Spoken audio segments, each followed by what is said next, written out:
Good evening, everyone, and welcome. My name is Tico, and I help run events here at the Strand. Before we launch into a discussion of Emma Lord's new book, When You Get a Chance, I'd like to share a little bit of history about the Strand. The Strand was founded in 1927 by Benjamin Bass on 4th Avenue's Book Row. Stretching from Union Square to Astor Place, Book Row gradually dwindled from 48 bookstores until after 94 years, the Strand is the sole survivor, now run by third-generation owner Nancy Bass-Ryden. We want to thank all of you for your support. Without our loyal community of book lovers and authors, such as Emma and Tashie, we wouldn't be here today. We're thrilled to have Emma Lord with us for the launch of her new book, When You Get the Chance. Emma Lord is a digital media editor and writer living in New York City, where she spends whatever time she isn't writing, either running or belting show tunes in community theater. She graduated from the University of Virginia with a major in psychology and a minor in how to tilt your computer screen so nobody will notice you updating your fan fiction from the back row. She was raised on glitter, a whole lot of love, and a copious amount of grilled cheese. She's the author of Tweet Cute and You Have a Match. Joining Emma in conversation is Tashie Bhuiyan. Tashie Bhuiyan is the author of Counting Down with You and a New Yorker through and through. She recently graduated with a bachelor's degree in public relations and hopes to change the world one book at a time. She loves writing stories about girls with wild hearts, boys who wear rings, and gaining agency through growth. When she's not doing that, she can be found in a Chipotle or a bookstore insisting 2010 is the best year in cinematic history. So without further ado, please join me in welcoming Emma and Tashie to the stage. Hi. Hello.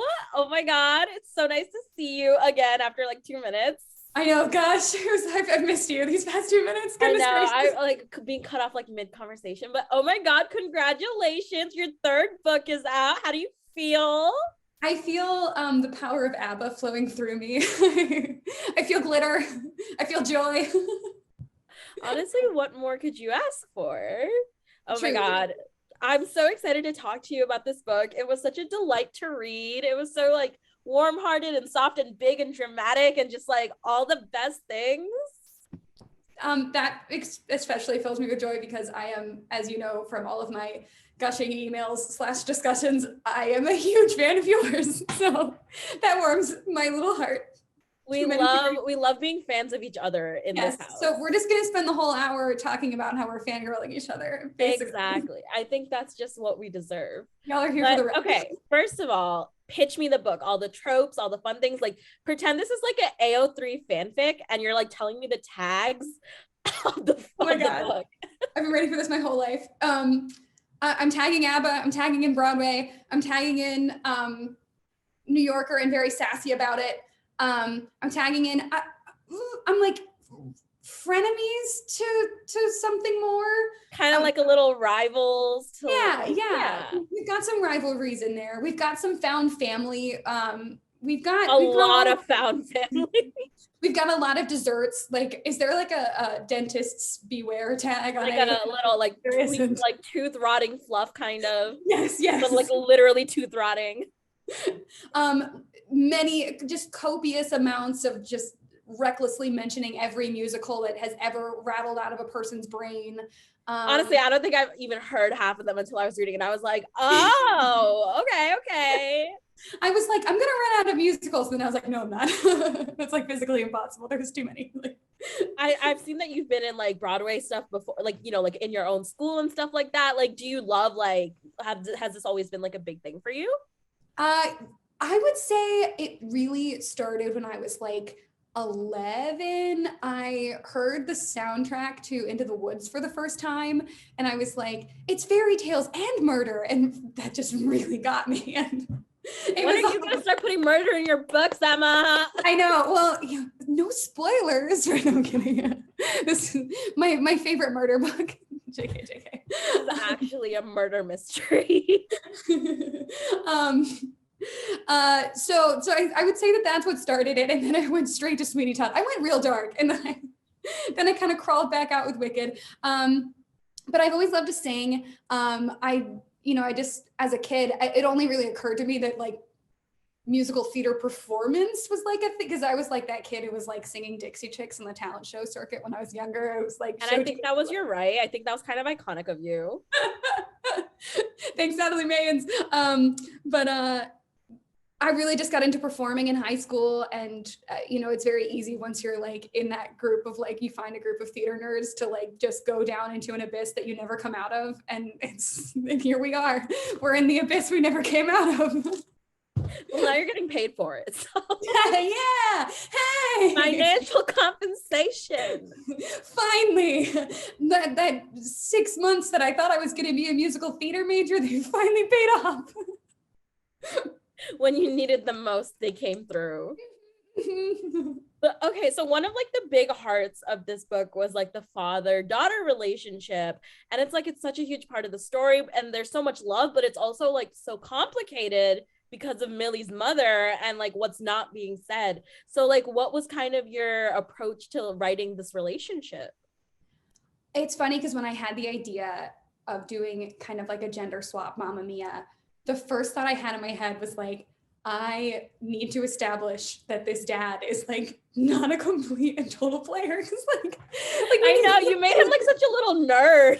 He is. And I really like, he was also a really fun opportunity to write for me because I'm closer in age to him than I am to my protagonist. I literally just found out you're 30. I was like convinced. Like, I know that I'm like serving real Nick Jr. vibes right now with this Mamma Mia overall, but I am 30. Plot twist.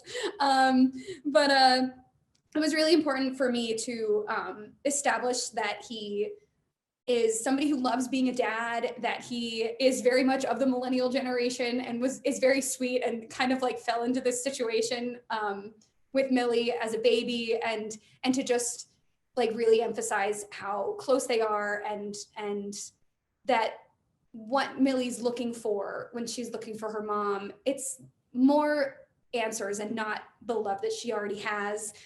So that relationship was, and it was just really fun for me to get to write this like really kind of like nerdy dad who's like disconnected from musical theater, but like really loves his daughter's passion for it. I feel like that's, my dad's not a nerd, but I would say that that's sort of his feeling about it too, is he like ended up with all these kids who love musical theater, and he's like shown up to all 16 productions of Les Mis we've been in by now.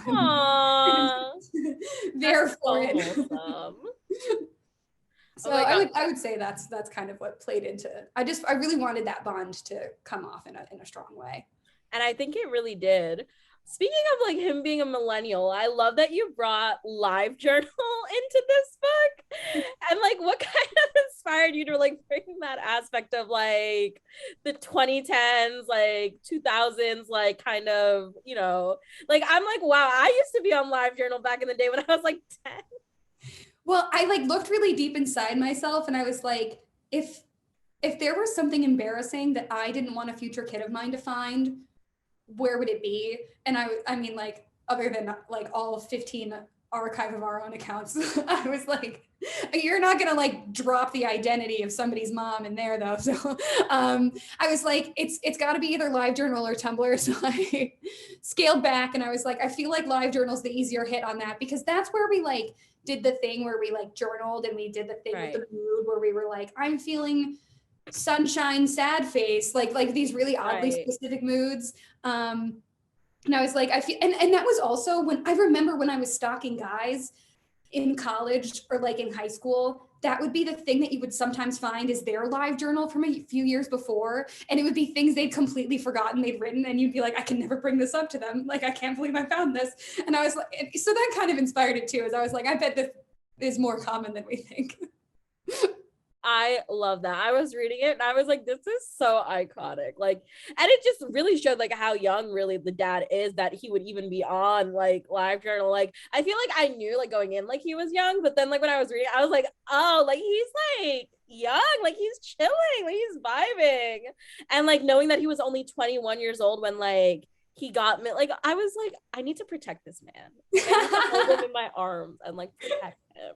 I'm really glad he's inspiring this. It brings me a lot of joy. It did inspire, I don't know if you saw, there was like a semi-viral tweet that somebody was like, I just learned that there's a YA book with a heroine who finds out the identity of her mom could be one of these three women through her dad's LiveJournal. And it made a lot of millennials upset. And I had to like go on and be like, guys, I'm also a millennial. Like, I did not write this to upset you. I wrote this for. No, it was supposed to be like representation. Love that. I was like, it's a Mamma Mia book, not a LiveJournal book. To be fair, it really isn't. Like, there's like, but yeah.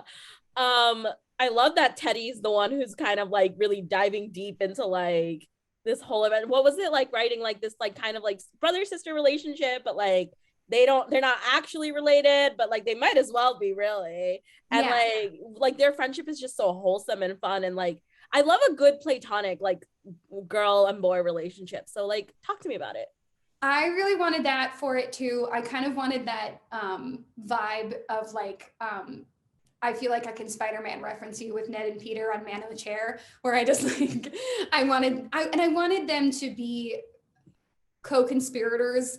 And like I love that they both have hobbies that they support each other with, even if they don't understand. I feel like when Teddy like goes to the meetings, like he's just like shoving food in his mouth. And he's like, no, I'm here. I support you. And like Millie's out geocaching, even though she has like no idea what any of it, it's like it's a really meaning thing for her. I mean, it helps her eventually. Yes. For sure. So I kind of, I that was important to me too, was to just like have this really fun, like neither of them, I feel like that's also typical of a lot of kids in New York, is they don't have siblings. I feel like there are a lot of only children here. And I kind of wanted to represent this like very just like wholesome, like we'll just find siblings in that case. Cause I feel like that's been the case of like, and even just like having moved here myself, I feel like that's sort of like, you find your people.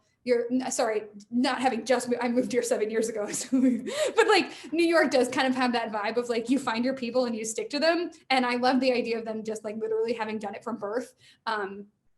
So that brought me a lot of. I just loved writing their shenanigans. They were a lot of fun. They were so fun. Speaking of, like, your book feels like a love letter to New York in a lot of ways. Like you just said, like you only got here like 7 years ago, but like obviously 7 years is a long time. So it writes like you're a native New Yorker. Like it felt like so like as a native New Yorker, like I was like, yes, so true. But like, did you do some exploring for the book? Like, did you go up and down? Like, was there anything that you had to kind of like physically go visit to kind of write into the book? Actually, no, because a lot of it was set in theatery places. And before I moved here, there was a time when I was really dead set on like, I'm going to try to make it to Broadway. Like, just like, it can still happen. Like, yeah. I'm like, looking out. But I was coming up a lot as a kid. I would come up and audition, and as a teenager, and I would come up even in college. So I was very familiar with kind of the ins and outs of the studios here and the process of that, and like trying to like sneak in between the equity auditions and just all the, logistics that go into that. And I was coming up to see shows all the time. So I was always hanging out in those areas. And so there were like, most of the places when I was writing scenes, I very deliberately was like, I'm going to choose places I've already been and I know inside out and backwards. And so it was sort of like, it was really great because I feel like it got to be a love letter both to this like very big dreamed doe-eyed version of myself that I got to kind of like funnel through Millie, and also this adult version of myself who enjoys New York in a very different way than I thought I was going to. I'm grateful for every single day of it. And it was really kind of great to get to like marry those two versions of my New York together in this book, and then just like throw a whole bunch of glitter at it. And there was in fact a lot of glitter, which I love your makeup, love the little glitter. I saw it on Instagram. I was like, yes, queen. I got glitter on my eyes, guys. Looks iconic. We love to see it. Also, I love that Cooper, the dad, like one of the things that he did while he was kind of courting these three women was that he made a mixtape for one of them.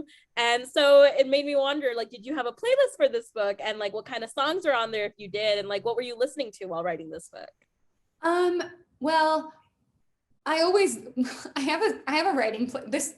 I'll get this out of the way first because it's boring. I have a writing playlist and it's just full of just like the saddest bops. I can't be distracted while I'm writing, and for some reason sad music like really like when I look at my Spotify Wrapped, it's like, this is a very depressed woman. It's like I'm all too well 10-minute version, like yeah, for, yeah. It's like, here are 17 all the saddest tracks on Folklore. Like, somebody check in with her. Like, so that's, I mean, I wasn't listening to Folklore because it wasn't out yet, but it was like sad. But when I was brainstorming for it, like when I was going on walks and like ideating and like coming up with like things that I wanted for the characters, whole bunch of ABBA, like just like, it was just a year of ABBA. Which it was, I started writing this 2 weeks before the Panini began, so we needed a lot of ABBA. And then a lot of it was, there's a whole scene where it's Millie's 17th birthday, and I have a whole bunch of songs that were themed to her turning 17. So I listened to a lot of those. So that was also added to the playlist that I was sort of bopping around with. But yeah, just a lot of like really kind of in your face songs, because Millie was like the first really like gutsy character I've gotten to like write on a public in a public way, and that was a lot of fun to sort of like that you said in a public way. The AO3 fics are like screaming at me. I'm like it is one of those things where it's like you're like, oh, do you ever like, you know, it's like when you're writing and you're like, oh, I think I've written this scenario before, and you're like, that was 10 years ago in a fan fiction, I'm fine. Like, oh, I think one of us is frozen. Oh no. In the book, and it was kind of like no, Amanda Seyfried walked so that Millie Price could run, and I was like, that deserves to be on a mug, first of all. But also, how many times did you watch Mamma Mia while writing this book? None, because, and this is what always happens to me, is this is the third time that I've written something that's sort of comped to something else. And so I'm so careful to not watch or like be any, like interact with that thing while I am brainstorming, while I'm writing. It was You've Got Mail with Tweet Cute. It was Parent Trap with You Have a Match. And I was like, both of those, I was so careful to like not engage. And then when the books were done, I had a lot of fun going back and being like, oh, now you can watch Mamma Mia as many times as you want. It's safe now. I totally get that. Like, I feel like it's like you kind of have to like, you know, like be like, well, I want this to be my own type of thing. Like, I don't want to, like, obviously it's kind of like you're honoring that original piece of media, but at the same time, you want it to be your own. Yeah, it did feel very full circle-y though, because I remember in times when I got writing rejections, I would just cry and go watch Mamma Mia. So now I can. Now what? I'm still gonna cry while I'm watching Mamma Mia because it's Mamma Mia, but well, the tears are the happy tears now. Yes. Like, you know, like it's like a more like, you know, she's it's like slipping through her fingers all the time. Exactly. Do you have like a writing routine? Like, what's like a typical day of writing for you? Ooh, okay. You need to answer this back to me. Okay. Because I love hearing other people's writing routines. Mine, I feel like are sometimes they're either completely lawless and I'm like writing on the train in like full view of like everybody who's like on the chair with me, or I'm like very precious about it. And I'm like, I'm lighting this pink candle and I'm laying out this cut up fruit and I'm having this specific tea and nobody can disturb me. Like I'm either like, it's, but nowhere in between. So I would say those are my two versions. Like, how about you? I'm like a middle of the night writer. Like it'll be like 3 a.m. and I'll be like, oh my God, like I have to sit down and I have to write all of these words. Literally, I actually sent an email to my agent this morning at like 7:30 a.m. and I was like, here's this, good night. And she emailed me back and she was like, I hope you had a nice sleep. You were like, yeah, it was so nice that I woke up in the middle of it to email you. Like, you know, but yeah, I love like writing in the middle of the night. I'm like a total night owl, but I like listen to like specifically theme music. Like I get like kind of like for each book that I write, I always have a playlist, but like it messes those songs up for me later though, because if I hear them, I'm like, this is the Ace and Karina song, like so I guess there's like another OTP later. Exactly. You got to be, you really got to be careful with that, especially with Taylor Swift songs. I feel like half of Taylor Swift's like discography like sends me into depression hour now over my own books. I'm like, this is kind of embarrassing. Like, oh, okay. But yeah, I don't know that I have a specific like thing that I need other than like my music. Like that's just it. And then I'm just sitting there, I'm vibing, and I like feel like I don't write like every single day or like regularly, but then when I do sit down and write, I'll pop out like 10K and I'll be like, I'm gonna get carpal tunnel. Yep. I'm writing to you from the future, and yes, you will. Oh no. That's my my parade of turning 30 is warning younger writers about carpal tunnel. No, I don't know. It's probably a combination of having worked in digital media also, but you don't even do like tea or coffee or anything? No, I can't drink tea or coffee because I have like insomnia. Oh, So like if I do, that seems unhelpful. I'm already like writing in the middle of the night. I'm like, if I have any coffee now, it's over for me. She's like, my blood's already full of caffeine of its own nature. Literally. I drink a lot of water recently though. I'm like, I'm trying to get healthy. Look at you. I'm the Wicked Witch of the West. I can't do it. Like, I literally would never drink water. I feel like my body was probably like, die, Tashie. Like, literally die. I don't want to deal with you anymore. But I got this Harry Styles water bottle. oh. And now I'm like, I have to hydrate. It's like, for him. That's extreme. Yes. Do it for him.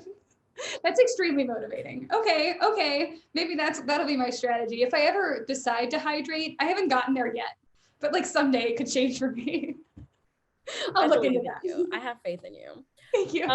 This is like, I don't know if you'll know the answer to this, but do you know the zodiac signs of your character? Because I'm pretty sure Millie's like what, Cancer or Leo. I'm leaning like more Leo-ish because she seems more Leo-ish, but she's probably a Cancer, right? Like based on the dates. Yes, but in my head, she is kind of a cusp.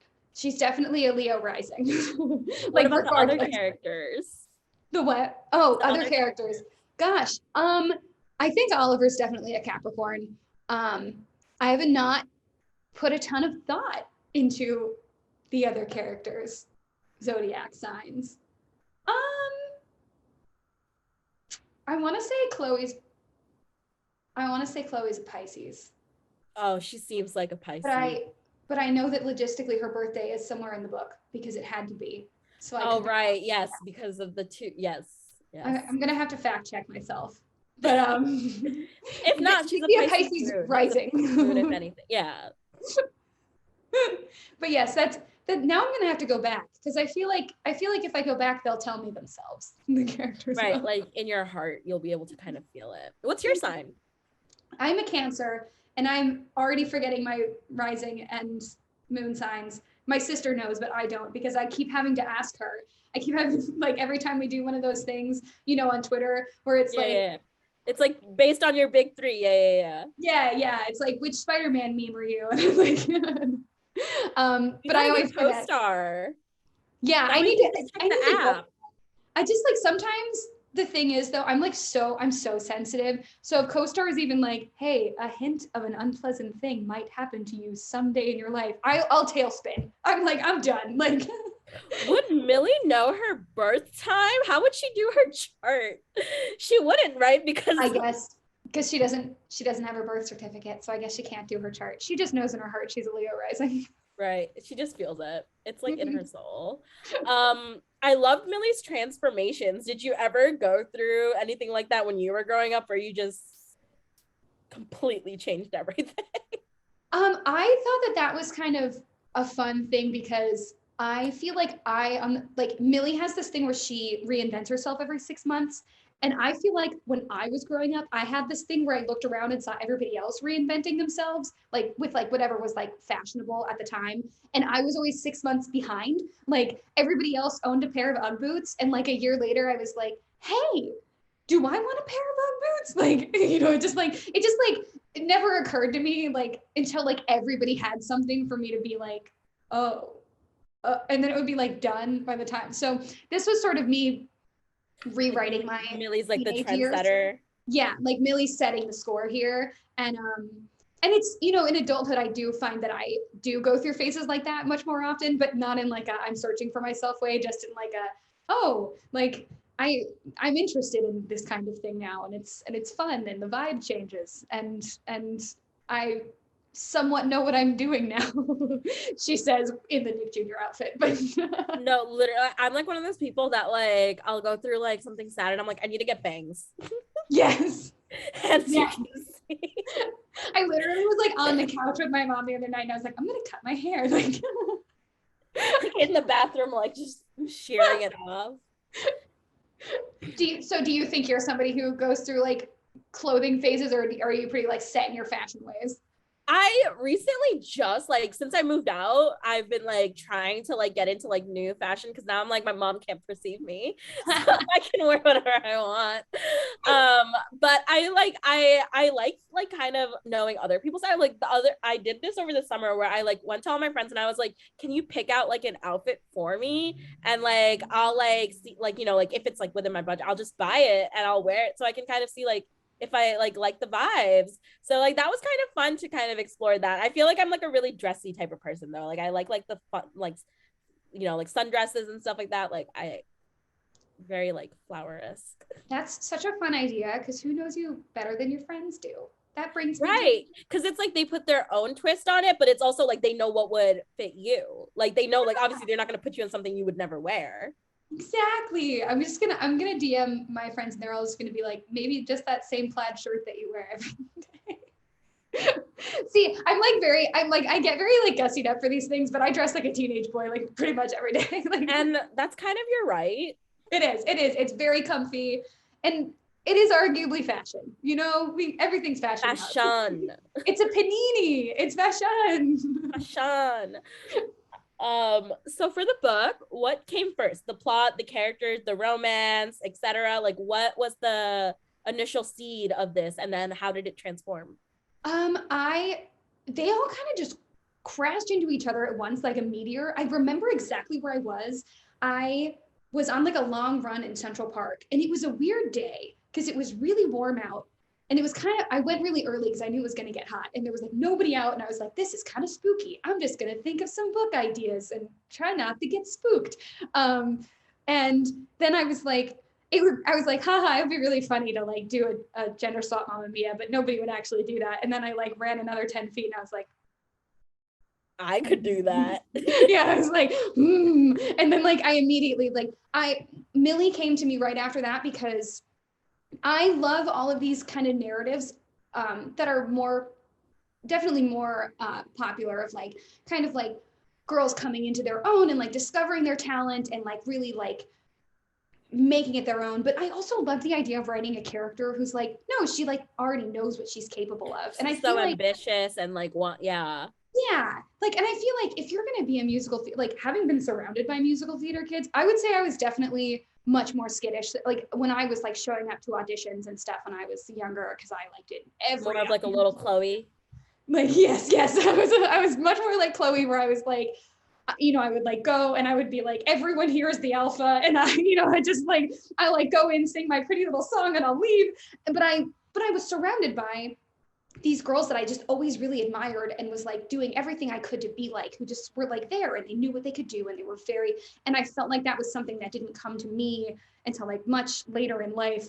And I was like, like now that I have the perspective of somebody who possesses confidence and I can kind of like go back and like give that to a character, I really wanted to write a story about somebody who just like the journey isn't her really figuring out what she wants out of life, but more like where it's come from and like where it's going to take her. So that sort of crashed in, and the romance of it, Oliver was just sort of also just like there in my head. I can't even I love that his name is Oliver. I tried to I see what you did there. I tried to like subtly just like some musical theater names in there. Teddy is Teddy from Little Women, in case that also so true. But so that was, and Teddy also just kind of appeared to me. I feel like Teddy probably appeared even louder than anybody else did at first to me, because I feel like I also identify as the side character in any book. So I was like, oh, this you is have main character energy. But yeah. Also I feel like being a main character is hard. Like I want to be a side character. Sometimes you just want to be on the couch eating a box of Reese's Puffs, like making weird commentary. So I would say that's how everything kind of like, it really did all just kind of like all together at once. So that was a lot of fun. I wish that other books came to me that fast. Totally. But I'll take it. I'll take what I can get. How about you?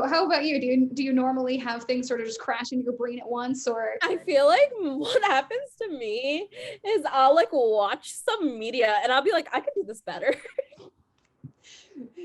The fan fiction energy. It really is the fan fiction energy, like honest to God, like yeah. But I feel like eventually, like once I have like a general idea of like this is the kind of story I want to write, like so like I'll have like it won't be like the plot itself really, but like for example, if I'm like, oh, like I want to write like a magic boarding school book, right? Like I know like a general idea of what that is, but then the characters will come to me. And then I think that then it's like the romance and then the plot, usually. I feel like I'm very character focused first. Do you have a magical boarding school book? Yes, it's in progress. To be continued. We'll talk because We'll discuss. I have needs and this is very exciting to me. I got you. Sign me up. I got you. What was your favorite character to write? Probably Teddy. Teddy is very fun. He was a lot of fun. I loved writing the dialogue between Millie and Oliver. There is nothing more fun to me than just like a good banter. Yes, a good banter, like bordering on snark, like that thing where it's like you can only banter like that because you know each other a little too well. That's my favorite. What I love about like the rivals to lovers kind of trope, because it's like you are like, you know, like you spend your entire life kind of, you know, competing with each other, but it's like now you know that person so intimately because like you spent your entire life trying to be better than them or whatever, but it's like in order to be better than them you have to know them so like deeply. Yes, this is my favorite flavor. I will never tire of it. I am spreading it on every meal. I'm shaking the spice container out, putting it in a milkshake, if you will. I'm putting it in a milkshake. Did you have a favorite scene to write? I think I was one of them toward the end, so I can't say, but I really liked writing the birthday party scene because that was sort of that was my version of the voulez-vous scene in Les Mis. I went Amanda Seyfried and I went to Les Mis. I'm also just full of darkness all the time, clearly, as you can see from my room. Right, naturally. That was my voulez-vous in Mamma Mia, where she's like, whoo, like, and so I was like, it was one of those things where I kind of like went in and I was like, a lot of things are gonna happen today. And so that was a fun scene to write.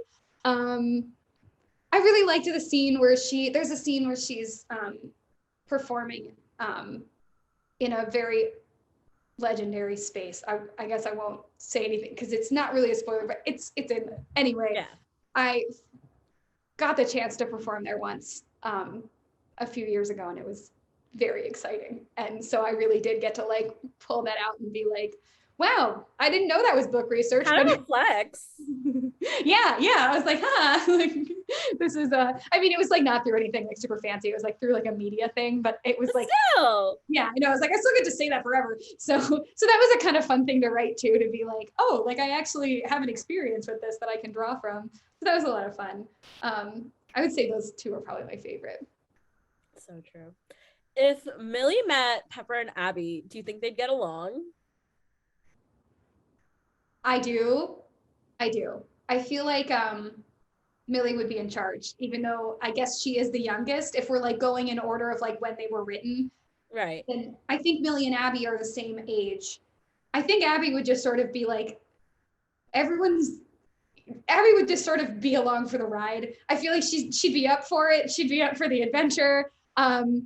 I feel like Pepper would be bringing the snacks. Millie would be leading the charge. I feel like they'd get along for sure. I think they would. Well, like when you put all your multiverse books together, who do you think would have the most iconic friendship? Ooh. I feel like Teddy and Jack would be good friends. I feel like they'd have a lot of snack foods to discuss. I also feel that way about Chloe and Abby. I feel like would be good friends because I feel like they have the same kind of like base, like I feel like their insecurities kind of manifest in a similar way. And I feel like that's like the foundation of any good friendship is you're like, oh, I see this thing that you're doing because I do it all the time too. those are the ones that sort of just like come immediately to mind. That's strange. I haven't given that a lot of thought. I feel like Millie's aunt would be friends with literally everybody. Like I feel like that I would can absolutely see that. She just becomes everybody's aunt. She'd be like, I adopt you and you and you and you and you and you. And they'd be like, okay. I would love to be adopted by her. Yeah, me too, if I'm being honest. Like, I'm like, I understand that we're peers, but like a peer can adopt you. It's fine. What are your favorite musicals? Goodness gracious. I feel like just like honestly, it's rare for me to meet a musical I don't love. I've gone through pretty much deep obsession phases with every popular musical there is out there. Obviously, Mamma Mia is a huge one. I would say the same way every girl who was like born in the early 90s was, Wicked was a huge, huge, massive thing for me and my family. I went through a Les Mis phase that has truly never ended. I spent the entire summer I turned 16 writing like a 100,000 word, deeply researched fan fiction wherein I brought all of them back. As you should. Yes. Were there other things I could have been doing that summer? I'll never know. Well, if you think about it, you know how there's like that whole thing where it's like you have to spend 10,000 hours doing something to become an expert. That was contributing to this. This, all of it was the pile of ashes on which this book lies. It's like I struggle to, if I start listing my favorite musicals, I'm truly never going to stop. So I will leave it at that. But okay. Although I saw the West Side Story recently, and I have tailspinned. I loved it. I need to see it. Rachel Ziegler is so cute. She was so phenomenal. Like, whew. Anyway, if that's all I have to say is like I saw it before the omelet variant started. Or like before it like really kicked off. So I really, really want to see it again. And I'm very excited for it to come to streaming so I can scream at everyone about how great it is. She was phenomenal. I'm like, anyway, that's that. Oh, true. There was this line where it was like, Millie has dream roles to get before she dies. Do you know what all 10 are? I did have them all listed out at one point. Because I was like worried about repeating them, but they're not on this computer. But I know we'll get back to. Yeah. I know Eponine was definitely one of them, and I'm pretty sure Joe was one of them from Little Women. I want to say Elle Woods from Legally Blonde was on there too. That would be iconic, and she would pull that off so well. She would. She's ready. She just needs to get better at dancing. Are you a triple threat, a quadruple threat? What's the vibe here? I am a singular threat with one mild threat and no other threats. I can sing, I can act while I'm singing, and I can't dance. So I still very bullheadedly came to New York with big dreams, but I mean, it worked out in different ways, but it worked out. It did.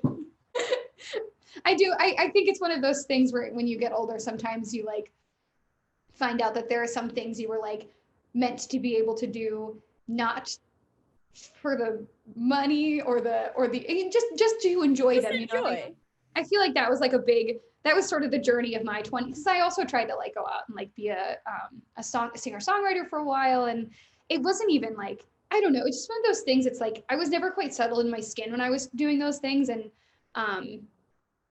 I am very much settled in my skin doing them for fun. There are a lot of people from Afterwork Theater who are tuned in here tonight, and that's a community theater that's here in New York. And that's lovely. It brings me such joy, and it didn't bring me that kind of joy when I was trying to do it professionally. So definitely a life lesson sometimes. Whereas writing, it's like, I don't know, it's you can reject me and be a new one until next Tuesday, and I'm still I'll cry about it for half an hour, but then I'm right back at it, you know. Half an hour is really like therapeutic.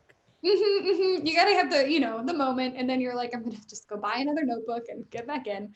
So the writing definitely much more suited to my nature. And you do it incredibly. So same to you. Goodness gracious.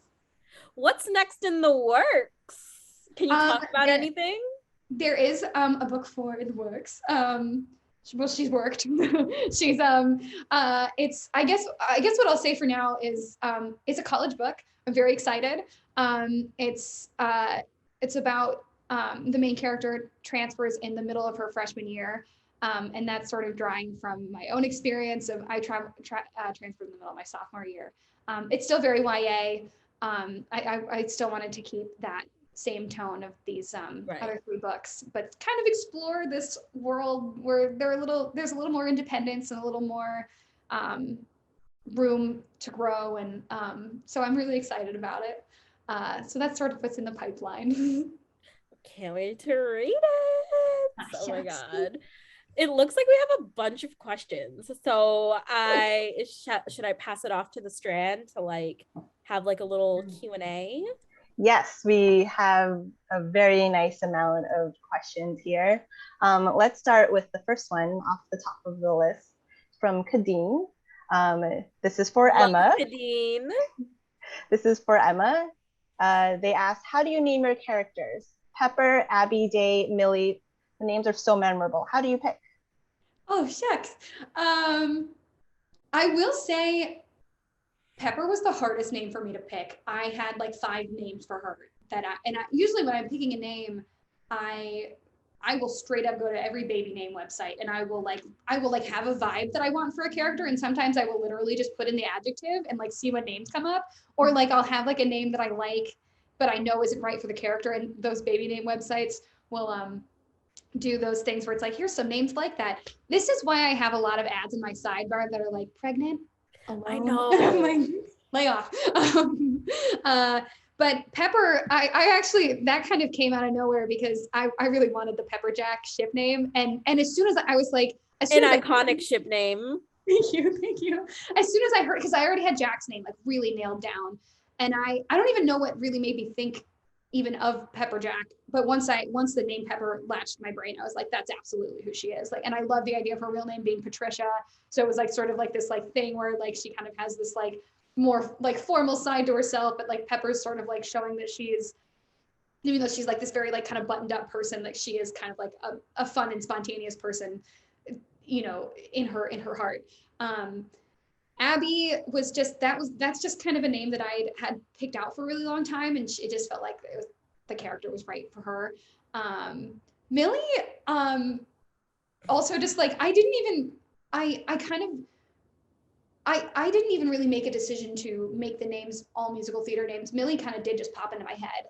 I liked the idea of her name being something very memorable and something that was sort of like a little bit flashy, like in, you know, just in like the way that it sort of like reminds you of like Millions, or like just like something that's like kind of catchy and like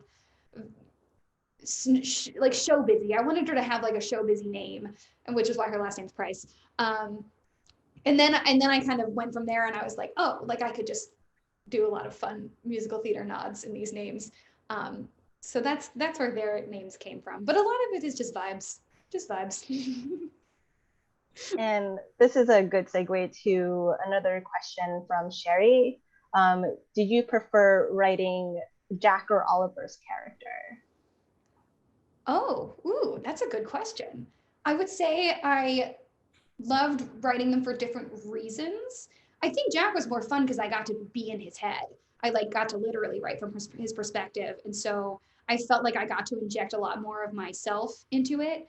But Oliver was just a lot of fun to write because I loved the two of them as Oliver and Millie as kind of like opposing forces. And I loved that when I was writing both of their dialogue, it was a lot of fun because I felt like I could relate to them both. Because like there is that part of me that is just like this very like, I'm so excited about things all the time, like, and of Millie. And there's also the part of me that's like, we need a plan, we need structure. What is going on right now? Like, and everyone needs to calm down, you know, it's like, and so I love that. And I love that both of them, both Millie and Oliver, those tendencies were coming from places of like deep love and deep passion for what they do. So it was a lot of fun to write Oliver because I would say the most fun thing about writing him was just his passion for theater. Like that was something that it made him very easy to come to life and as a motivator and as sort of to play off Millie even. It just was like, I felt like I understood him very deeply because I was able to sort of like funnel my own love for theater through him as well in kind of unexpected ways.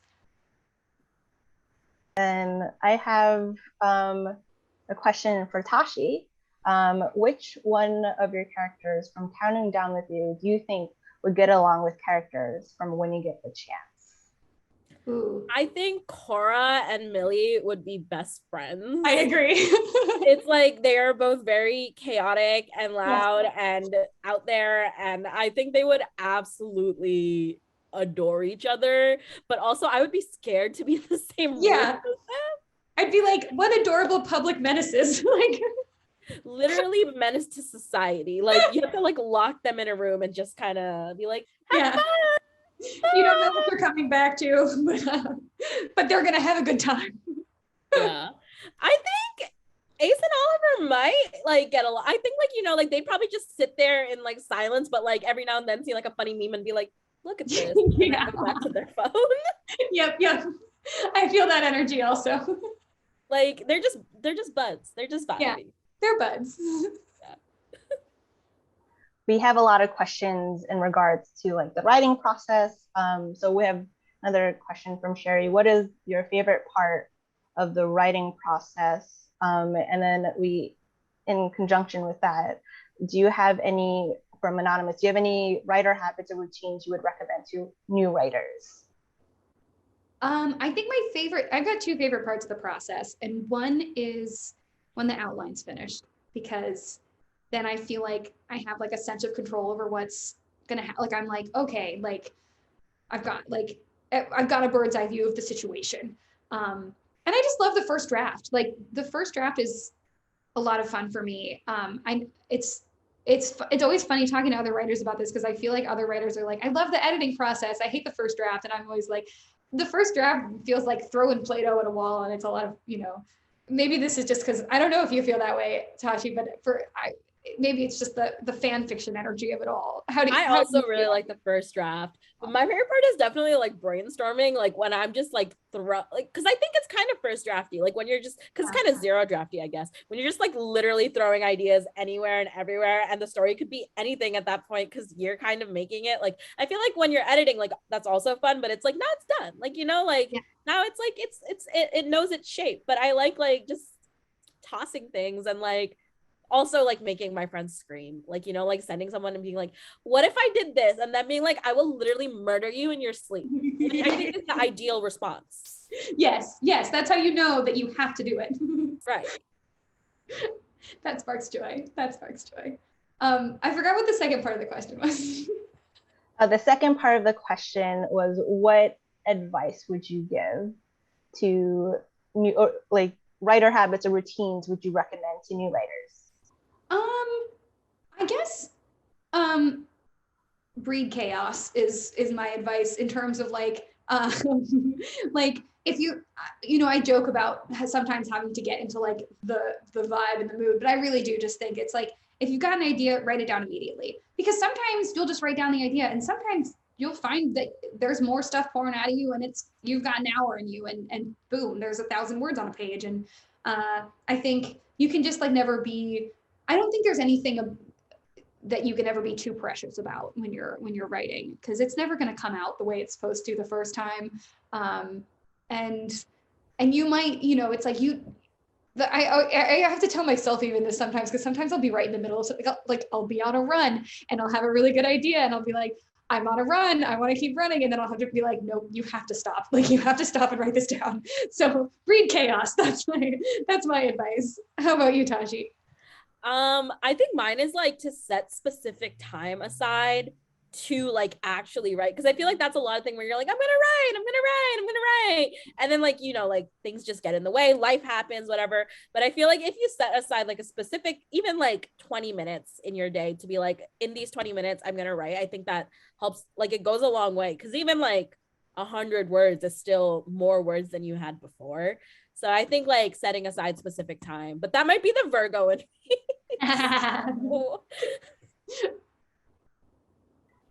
You guys were talking about the first draft. There's a question for the both of you from Emily. Are you an underwriter or an overwriter when you're writing your first draft? Oh, I'm all the way over. I am. Me too. I think it's the fanfic. Yes. I think that's what it is.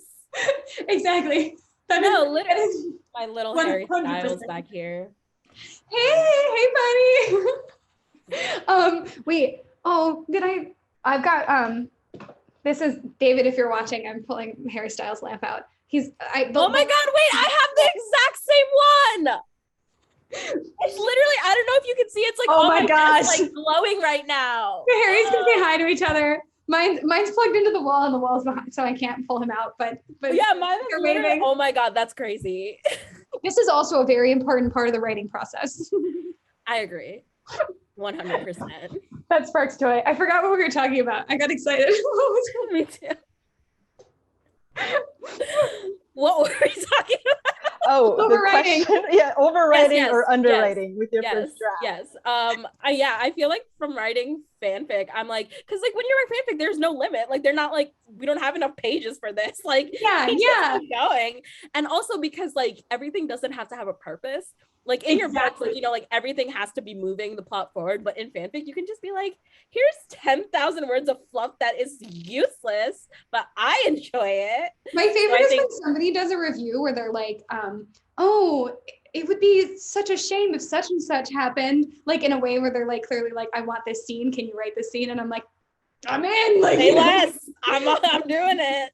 Like, does them getting stuck in this cave have anything to do with this elaborate plot? No, but I'll do it for you. I'll do it anyways. It's for the fun, for the giggles, for the shits and giggles. Yeah, total overwriter. Oh my God. And the next question is from Heather. Which of your book characters would you most likely be best friends with? Ooh.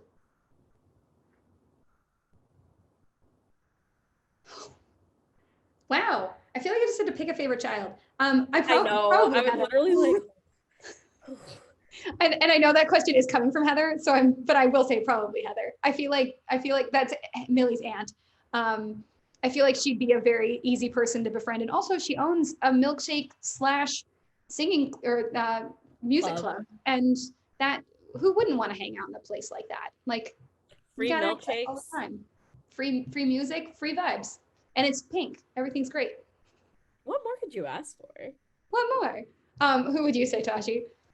This is such a hard question because like I'm like I don't know that I would get along with any of my main characters. Like I think like, you know, like I wouldn't like mind them, but I don't know if I'd be like, let's be besties, because I'm like, oh, we have too much of the same trauma, bestie. Like that's a lot. Like I don't know if I can deal with two of those. You're like, only one of us can be the main character. Right. And I prefer it's them. Like I don't want it to be me. But for that reason, I feel like maybe I'd be best friends with Ace's sister, Mia. She's just kind of doing her thing. She's just a little chaotic little angel child. So I'm like, just let me be like a minor side character and just live my best life. I love that. That's she does seem like she'd be a great human friend. Like this is a good time to do some lightning round questions. So to the both of you, what's your favorite song on Red TV? And why is it All Too Well, 10-minute version? God bless. Mine is actually the very first night. Ooh, okay. Come in with your controversial opinion. Explain yourself. It's just so fun. Like she's like, and I'm convinced that the pronoun should have been her in that one line, but we see you. You know, but it's so fun. But I love All Too Well 10-minute version. Dylan O'Brien could ruin my life though. Like I would let him. Yeah. I'm like, how dare you, Jake Gyllenhaal? How dare you, Dylan? Right. Like it's like, Jake Gyllenhaal, if I see you on the streets, Dylan O'Brien, you can break me like a promise. I will say All Too Well was such a specific vibe for me because that did come out when I was in college and I was like right at that age. Like all of Taylor Swift's, because she's a year and a half older than I am, so all of her music like trickles down to me when I'm going through whatever she went through, or at least it did before I just like very much departed in our reputation. Listen, maybe your Joe Alwyn is coming. Yeah. Maybe he's already here. But so like that was a really cool moment for me to sort of like have that huge and just to also just from a songwriting perspective, to respect how much it took to like not only write these just like heartbreakingly beautiful lines, but to somehow condense them into like this narrative that was created in its place. Like I just like, I'm so fascinated by that process. Her brain is so like, I feel like every song she writes is like a story. Like it's a little book in and of it. I'm like, how do you like her talent is like insane actually. Yeah. I feel like the entire face of YA would be very different without the existence of Taylor Swift, because we just put her songs on our playlists with reckless abandon. I love how this was a lightning round and then we were like, this is a Taylor round. That's okay, because it's a segue to the next question about boyfriends. Debate the better boyfriend, Jack, Oliver, Leo, or Ace. I don't want to choose. I mean, Ace is buying books. I'm sorry. Like, I'm just like, none of my characters ever did that. Like, you know what? It's okay. They can make like a boyfriend club where they just give each other tips and like just better themselves. He's like, hey, have you tried grilled cheese? And Ace is like, oh, okay. Like, I'll try that next. Like, let me take down notes. It's like Alcoholics Anonymous, but like boyfriends. Yeah. I feel like Ace and Jack are already on the food beat. Like top tier. Yeah. Actually, I feel like all of them are on the food beat. There's some commonalities there. They know what they're about. Yeah, they know what they're about, and they know what their love interests are about. This question is for Emma. It's from Jules. Out of all three of your books, what was your favorite food to write about / create? Ooh, Monster Cake will forever be, I think, my favorite thing to have written about food-wise, because my entire life, everybody has always said, Emma, that's too many ingredients in a dessert. Like, I'm always the one who takes it too far. This is my sister, Lily. This is a direct attack to you. Love you to death. Lily is actually the best baker I know. So her opinions are valid and mine are not. But I have this thing where she'll like come up with this like beautiful concoction in her head, and I'll be like, what if we added? And it's always like a fifth, sixth, seventh thing that like doesn't belong there. But Monster Cake was sort of my way of asserting myself and being like, nope, everything's going in. Every single dessert that ever existed is going into this cake. So I think that'll probably always be my favorite. Have you ever made it? Oh yeah. I made it multiple times, and I made it in my parents' home, which they are quite patient humans because it is a big mess, and then it sticks around all week and everyone's just gnawing off of it all. You know, it's like it's very lawless. We have made it. We have a recipe up on the if you Google Monster Cake recipe, it should pop up on the website. Do it at your own risk. So true. This next question is also for Emma.